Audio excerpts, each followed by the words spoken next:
ఎప్పటికో ఆప్తుడు దొరకగవ యారి వయస్సు తయారైందిగా నాలో ఉన్న ప్రేమ నీతో చెప్పనా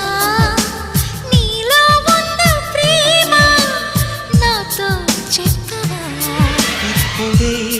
కొత్తగా వింటున్నట్టుగా సరదా తీరగా అంటానుగా మననే చూడగా ఎవరు లేరుగా మనసే పాడగా అడ్డే లేదుగా నాలో ఉన్న ప్రేమ నీతో చెప్పనా నీలో ఉన్న ప్రేమ